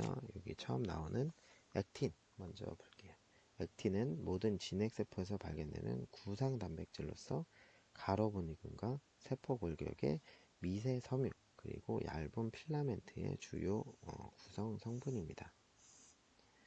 자, 그림에 나온 것처럼 필라멘트, 액틴 필라멘트의 액틴이고요. 단위체의 짙은 초록색을 나타내고 있습니다. 그리고 4개의 구역 구조로 구성된 액틴 단위체의 구역들을 제 농도가 다른 초록색으로 나타내고 있습니다.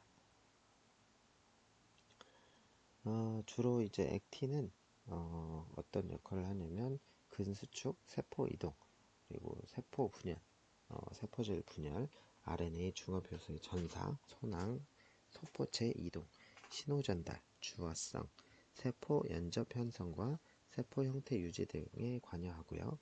이 모든 반응은 세포막과 상호작용에 의해서 이루어집니다. 그리고 나머지는 읽어보시고 다음은 미오글로빈이고요. 미오글로빈은 산소 수준이 높으면 산소와 결합해서 근육 조직 속에 저장이 되고 산소 수준이 낮으면 산소를 방출하는 단일 폴리펩타이드 사슬입니다. 155개의 아미노산 장기들로 되어 있고요. 32개의 장기들을 제외한 모든 장기들은 8개의 알파 나선을 형성해서 분자량이 17,500 달톤 정도 된다고 합니다. 그렇고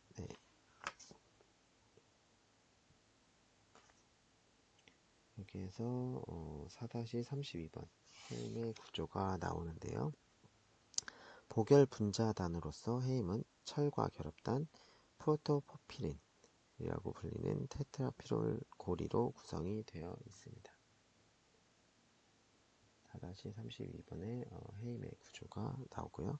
고리형 테트라피롤은 메티닐 다리에 연결되어 있기 때문에 전체의 포피린 구조는 불포화되고 짝지은 개로 된 평면 구조입니다. 이렇게 되어 있고요. 헤임은 산소를 운반하기 위한 역할을 하고 있죠. 그 다음에 미오글로빈의 구조가 나오는데요. 미오글로빈은 8개의 알파 나선 구조가 원통형으로 표시가 되어 있고, 헤임은 주로 E 나선과 F 나선 구조로 형성된 소수성 포켓 속에 결합이 되어 있고, 8개의 나선 구조를 연결하는 A, B, C, D, E, F, FG, GH는 비나선 장기들이 되겠습니다. 다음은 헤모글로빈이고요. 헤모글로빈은 적혈구에서 나타나는 햄 단백질로서 산소 분자와 결합하여 온몸의 조직세포로 운반된 조직세포로 운반이 됩니다. 헤모글로빈은 4개의 폴리펩타이드 사슬로 구성되고, 각각의 사슬은 햄을 하나씩 가지고 있습니다. 헤모글로빈의 구조인데요. 2개의 알파 사슬과 2개의 베타 사슬로 구성된 사합체 햄 단백질입니다. 각 사슬에 위치한 햄은 산소 분자와 가역적 결합을 합니다. 프로토포피린 포 구조 내에서 철은 배위 결합에 의해서 알파 나선의 히스티딘 장기에 연결이 되어 있고요. 철 원자의 6번째 배위 결합은 산소 결합을 위한 자리입니다.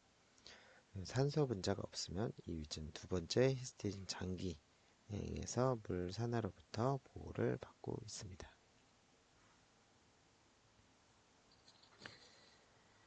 네, 이렇게 이제 다음을 볼게요. 여기 4-37번에 미오글로빈과 헤모글로빈의 산소 결합 곡선이 나옵니다. 미오글로빈은 산소 분자와 결합 곡선은 쌍곡선이고요. 왼쪽 방향으로 이동을 하는데, 이는 미오글로빈이 헤모글로빈보다 산소 분자와의 결합 친화력이 더 크다는 것을 의미합니다. 네, 그리고 미오글로빈의 곡선은 쌍곡선인 반면에 헤모글로빈의 곡선은 S자 곡선의 시그모이드입니다. 시그모이드 결합 곡선은 헤모글로빈이 산소 분자와 독특한 결합을 한다는 것을 보여주는 거고요. 즉 사합체인 헤모글로빈 내에 한 소단위 속에 위치하고 있는 한 햄기에 하나의 산소 분자가 결합하면은 나머지 3개의 소단위 속에 있는 3개의 햄귀의 산소 분자들과의 결합이 연쇄적으로 증가한다는 것입니다. 헤모글로빈에서처럼 소단위들 사이의 상호작용에 의해서 산소와의 결합이 증가하는 현상을 양성협동이라고 하고, 반대로 감소하는 현상을 음성협동이라고 합니다. 그래서 이처럼 형태적 변화에 의한 현상을 다른 자리 입체성 상호작용이라고 합니다. 이렇게 산소와 반응에 의해서 헤모글로빈의 형태적 변화가 일어납니다. 네, 그리고 4-39번은 헤모글로빈이 나오는데, 산소 원자가 결핍된 디옥시 헤모글로빈의 형태는 T 상태라고 하고요. T 상태의 헤모글로빈 소단위는 산소 분자와 결합을 하게 되면 이것이 이제 R 상태로 전환이 됩니다. 그래서 전체 헤모글로빈이 이러한 전이 과정을 거칠 때 알파, 베타 소단위 쌍들은 서로 미끄러지고 회전해서 베타 소단위들 사이에 주머니를 좁혀준다고 합니다.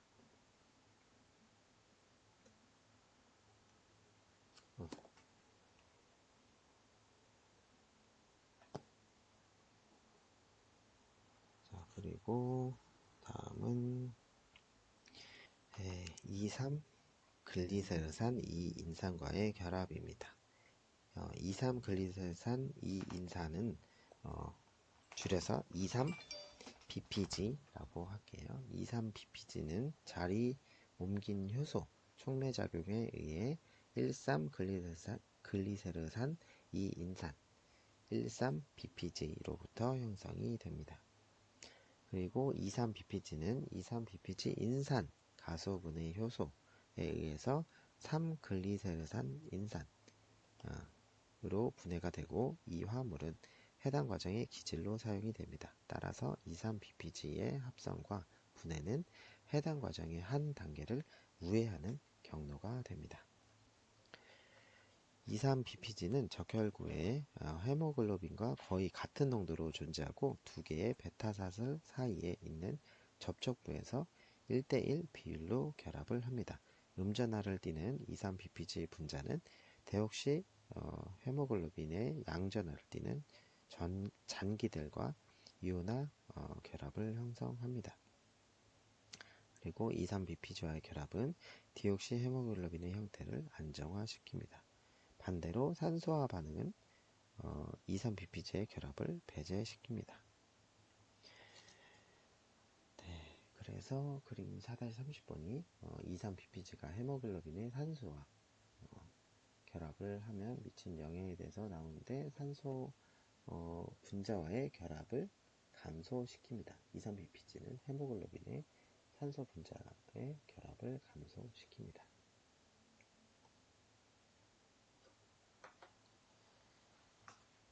그리고 다음으로는 보어 효과가 되겠습니다. 보어 효과는 산소 분자가 헤모글로빈과 결합할 때 그 친화력에 영향을 주는 또 다른 조절 라이간드로서 호기성 대사의 산물인 수소와 이산화탄소가 있습니다. 이 대사 산물은 헤모글로빈의 3차 구조를 변화시켜서 산소 분자에 대한 친화력을 감소시키는데 이러한 조절 현상을 보어 효과라고 합니다. 헤모글로빈과 달리 미오글로빈은 수소와 이산화탄소에 의해 영향을 받지 않습니다. 네, 그래서 수소 농도의 증가는 즉 pH의 저하는 그 헤모글로빈의 산소 분자와의 친화력을 감소시키고 수소 농도의 증가는 알파 사슬의 N말단과 베타 사슬의 히스티딘을 포함해 주요한 아미노산들에게 양성자를 첨가를 시킵니다. 네, 그리고 pH가 7.6에서부터 6.8로 감소되면서 헤모글로빈의 산소 분자와의 친화도도 거의 비례적으로 감소를 하는데요. 그림 4-11처럼 pH가 떨어짐에 따라서 헤모글로빈과 산소 분자와의 친화력도 거의 이제 비례적으로 감소하는 그래프를 볼 수 있겠습니다. 네, 그리고 낫 모양 적혈구 빈혈증인데요. 낫 모양 적혈구 빈혈증은 길고 단단하며 비정상 적혈구 형태의 낫 모양을 한 적혈구가 정상적인 적혈구보다 더 우성으로 나타나는 상염색체 열성 유전 혈액병을 말합니다.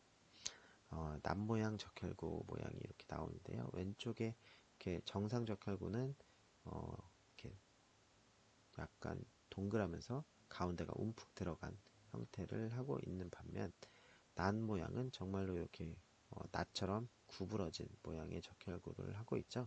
원래 적혈구는 저렇게 이제 약간 타원형으로 되어 있어서 도너츠 모양처럼 이렇게 가운데가 움푹 들어가 있어야 되고 탄력이 있어야 혈관 같은 데를 이제 적혈구가 산소를 운반하기 위해서 돌아다닐 때 모세혈관 같은 데 이제 좁은 혈관에도 이제 탄력적으로 잘 이동할 수 있도록 저런 모양을 띄어야 되는데 낫 모양처럼 저렇게 길쭉하고 약간 뾰족하게 되어 있다면 이제 움직이다가 이동 과정 중에 적혈구가 이제 터질 수도 있고 하기 때문에 정상적인 역할을 할 수가 없게 됩니다.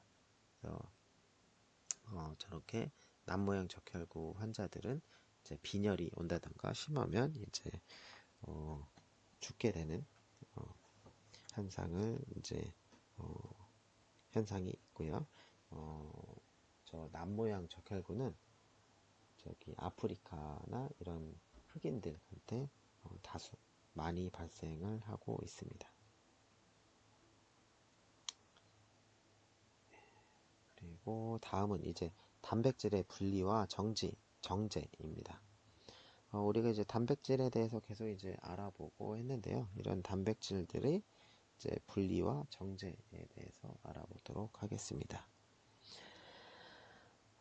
단백질을 이제 이해하기 위해서는 분리와 정제를 해야지 이 단백질에 대해서 알 수가 있기 때문에 분리 정제가 필요한데요.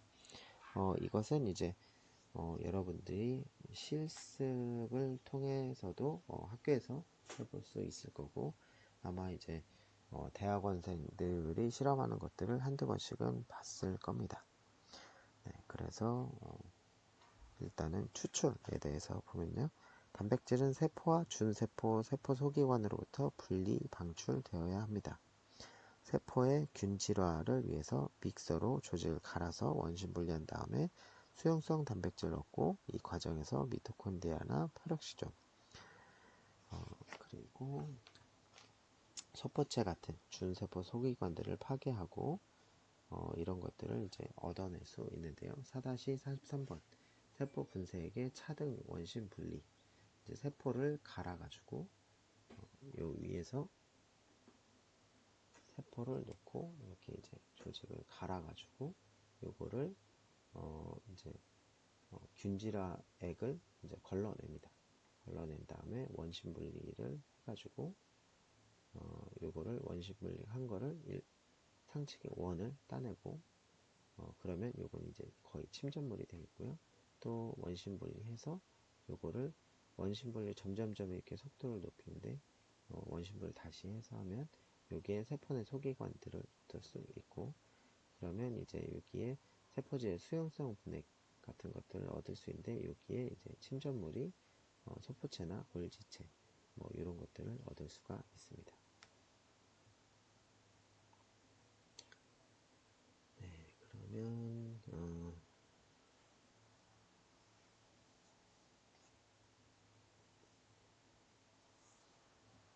다음은 크로마토그래피입니다. 크로마토그래피는 이동상과 정지상 사이에서 단백질 혼합물의 분포에 따라서 단백질을 분리하는 방법입니다. 이동상은 액체 또는 기체, 정지상은 고체입니다. 이 두 상 사이에서 분자들의 분포는 흡착, 젤 여과, 이온 교환, 분배 등과 같은 하나 또는 그 이상의 과정에 의해서 결정이 됩니다. 이온 교환 크로마토그래피, 단백질 자신이 띄고 있는 순전하에 따라서 분리되는 기술을 이온 교환 크로마토그래피라고 하고요. 정지상은 이온 교환 수지이고, 이동상은 단백질 용액이 되겠습니다. 만약 정지상이 양이온과 결합하는 음이온의 이온 교환 수지이면 양이온 교환 수지라고 하고, 반대로 음이온과 결합하는 양이온의 이온 교환 수지이면 음이온 교환 수지라고 합니다. 대표적으로 양이온 교환 수지로는 카르복시 메틸 섬유소가 있고, 음이온 교환 수지로는 다이에틸 아미노 에틸 섬유소 또는 디에틸 아미노 에틸 셀룰로즈가 있습니다. 여기 나온 것처럼 있고요. 그 다음에 그림 4-44번 이온 교환 크로마토그래피가 나오는데요. 이온 교환 크로마토그래피는 단백질의 순전하에 따라서 단백질을 분리하는 것으로 보면 되겠습니다. 여기 보면은 양전하를 띤 단백질이 음전하를 띤 구슬의 비드에 이제 결합을 한 거고요. 양전하를 띤 단백질이 이렇게 붙었고, CM 구슬. 음전하를 띤 단백질은 크로마토군을 빠져나오게 됩니다. 그러면 이렇게 양이온과 음이온을 띤 단백질을 이제 분리할 수 있게 되는 것이죠.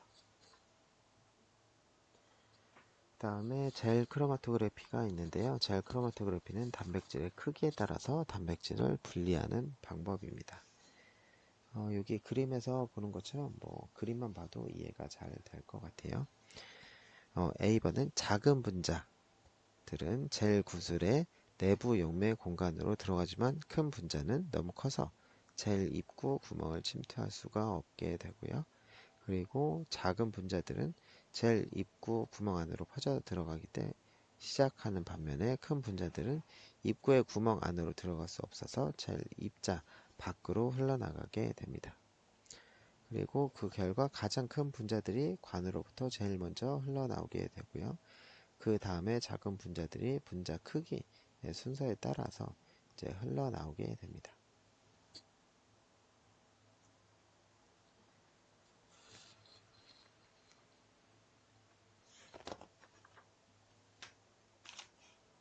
그리고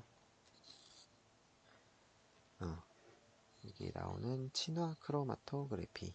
친화 크로마토그래피는 분리할 단백질 또는 효소와 정지상의 공유결합으로 결합된 리간드 사이의 특이적인 생물학적, 화학적 친화력에 의해 단백질을 분리하는 기술입니다.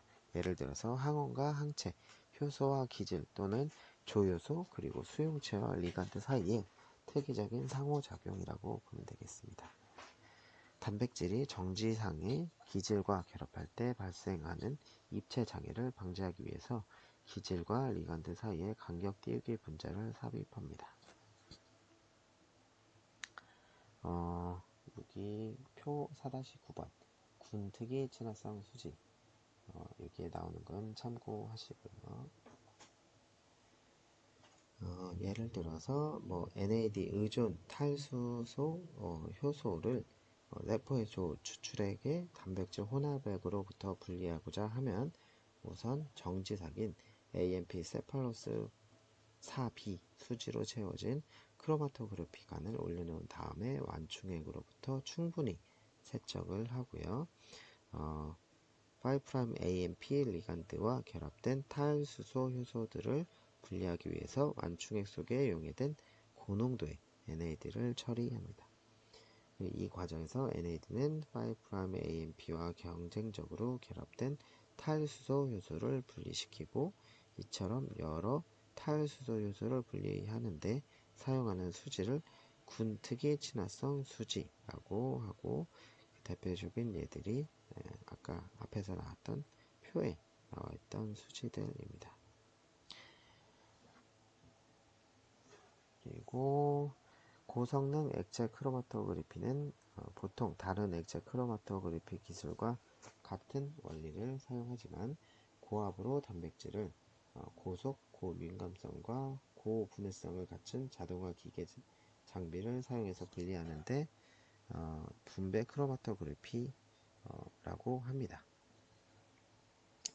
그리고 다음은 이제 전기영동인데요. 전기영동은 단백질을 포함한 분자들을 전기장에서 전하와 크기를 토대로 한 분자들의 이동에 따라서 분리하는 실험 기법이 되겠고요. 가장 흔히 사용하는 젤로서, 아가로즈, 그리고 폴리아크릴아마이드의 중합체가 되겠습니다. 4-47번에 나오는 폴리아크릴아마이드 젤 전기영동 사진인데요. 아마 이것도 실험실에서 이제 봤을 수도 있을 것 같습니다. 단백질을 보는 실험 방법 중에 하나인 거죠. 여기에 음전하를 띤 SDS 단백질 복합체는 젤 밑에 양극을 향해 이동을 하고요. 폴리아크릴아마이드의 젤 채치기 작용은 단백질의 크기에 따라서 분리하고 가장 작은 단백질이 양극을 향해 가장 빨리 이동을 합니다. 그래서 단백질 크기가 작은 것부터 큰 것까지 이렇게 시료를 분리할 수 있는 젤을 이용해서 단백질을 보는 실험 방법이 되겠습니다.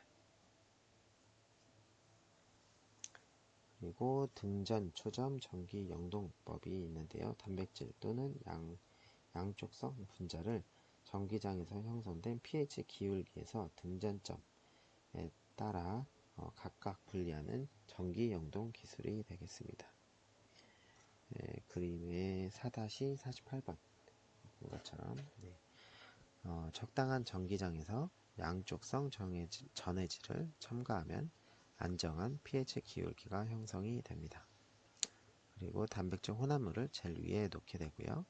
적당한 전기장에서 단백질은 자신의 등전점에 맞는 pH에 도달을 하고 pH와 pI가 같을 때 단백질의 순전하는 0이 됩니다.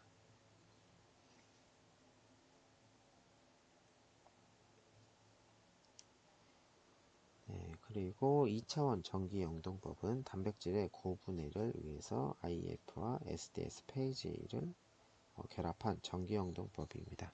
제일 먼저 원통의 젤을 사용해서 단백질을 IF로 분리한 다음에 이 젤을 90도 회전시켜서 SDS 페이지 젤상에 수평으로 놓고 전기영동을 다시 실시를 합니다. 그렇게 되면 이 상태에서 단백질은 수평 방향으로는 PI의 차이에 따라서 분리가 되고 수직 방향으로는 분자량의 차이에 따라서 분리를 하게 됩니다.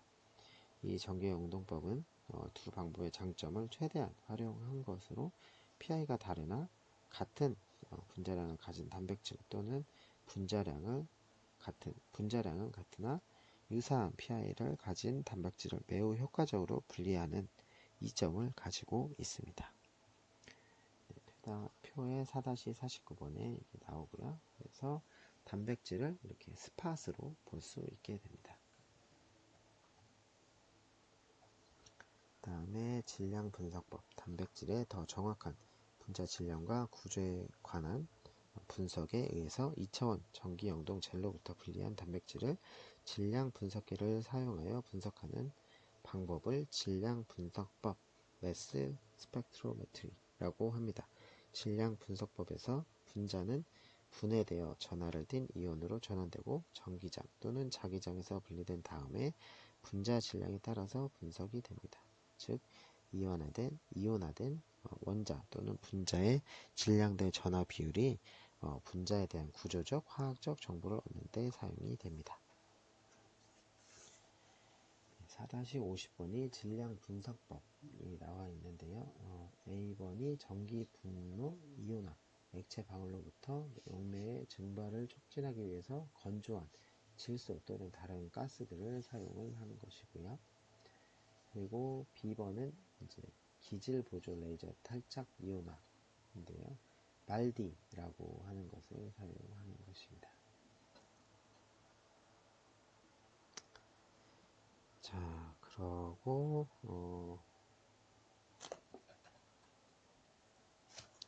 이게 이제 마지막이네요. 자, 그러면 이렇게 이제 간단하게 단백질을 어떻게 보는지까지 이제 설명을 했고요.